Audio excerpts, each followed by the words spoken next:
judged. They're going to be corrected. You don't see this judgment coming. It's the furthest thing from their mind right now. But how Jake get out, you say Jake mean Jacob. How 2/3 of our people get out, how Israel get out, they want to get right when it's time to go through the fire. But as long as the warning signs are there, they pass by them and they ignore them. Then once they got to go through the fire, oh, now they want to try to go back. But the multitude of our people are going to perish, but they will be brought back. But that break that is kept, again, it's 144,000 men, and 1/3 men, children that truly believe. That's how the 2/3 of our people are going to be brought back. This just to back you up. All right, this is the book of Romans, chapter 9, verse 27. Isaiah also crieth concerning Israel. Though the number of the children of Israel be as the sand of the sea, a remnant shall be saved. A remnant shall be saved. Meaning a select few will be saved. So the multitude, again, the multitude is going to perish. So and then on top of that, our people, they hear this truth, but the Heavenly Father, He is searching. Wisdom is only going to go and seek the ones that are worthy of her. The ones that's going to give ear. It was preordained already for us to give ear anyway. So we just being put back in remembrance. So that's what it is. We knew this once before. We just put back in remembrance. We just being put back in remembrance. In this day and age, reincarnation is real. We are back in the flesh yet again. That's what it means. That's what reincarnation means. Back in the flesh. To come back. That's where they get the word regenerate from. It means to come back. So we've been here before, and the same work we was doing now, we was doing it then. As the elder of the camp had said, if we was with the Lord, if we was for the Lord then, and this time we're going to be for Him now. If you was against Him then, you're going to be against Him now. So you come back in your lot. Meaning you come back in your cover, you come back in your lane. So if you gave ear before and you believe back then, guess what? When you come back, you're going to do the same thing again. Back in your lane. Right back in your lane. And again, you know, you probably run across some cats that be like, oh, y'all Israel on it. We are speckled birds. You know, that goes to the confusion of faith twofold. The confusion of faith means our people confuse themselves in the beliefs and these idols are different things, but it's also confusion of faith because in that the Heavenly Father became wroth with our people. He became angry and He scattered our people out of the land, which our native land is Israel. He took our language, our customs, our way of living away, and put us among the heathen and other nations. So guess what? The second part of that twofold meaning of confusion of faith. Meaning we're going to have Israelites that look like other nations. That's where you refer back to the speckled bird. Meaning a speckled bird. If you've ever seen a speckled bird has many spots and colors in it. So Israel is twofold. Confusion of faith meaning we confuse ourselves in the false beliefs in the eyes of the Most High with all these different idols and worship and stuff.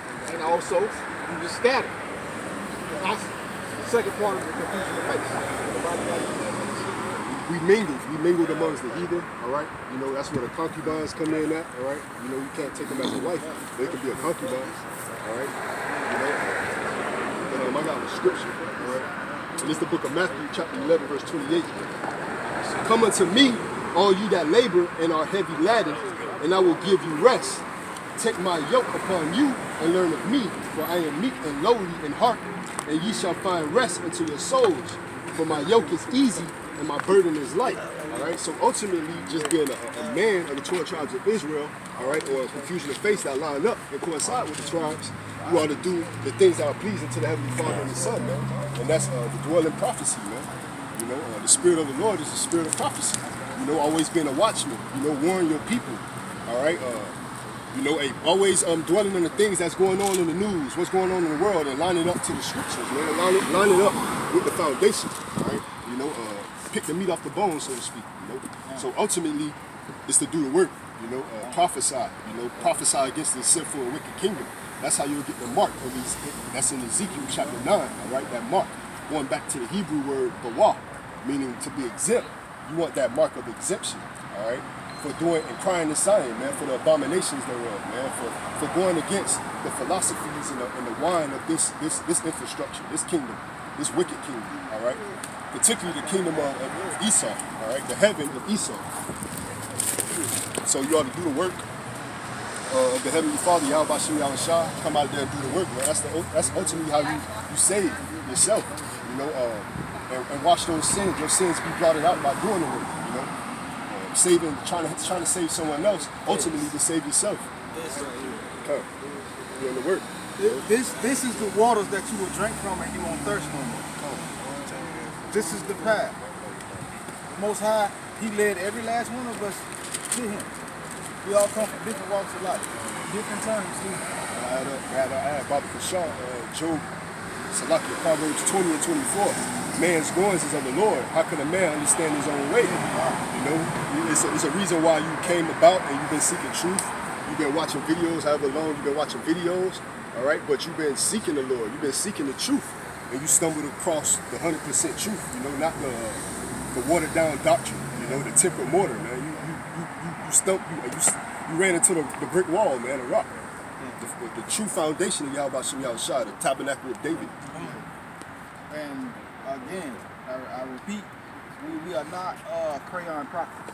We are not crayon prophets. Meaning it's not a color thing. It's not a color thing. It's about the spirit. Your spirit line up with this.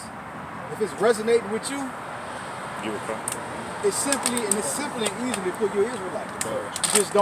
Just because you ain't got dark skin like we got, don't mean you're not an Israelite.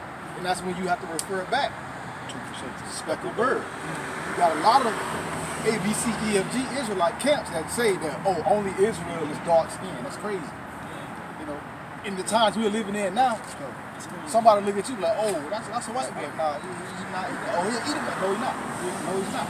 Now, why? Because it's according to the spirit. You know Esau by his spirit. Spirit, yeah. Mannerisms. Yeah, his mannerisms. It's his like wickedness. If you see what he Esau, stand for. What he allows. if you see Esau and you pay attention to the spirit.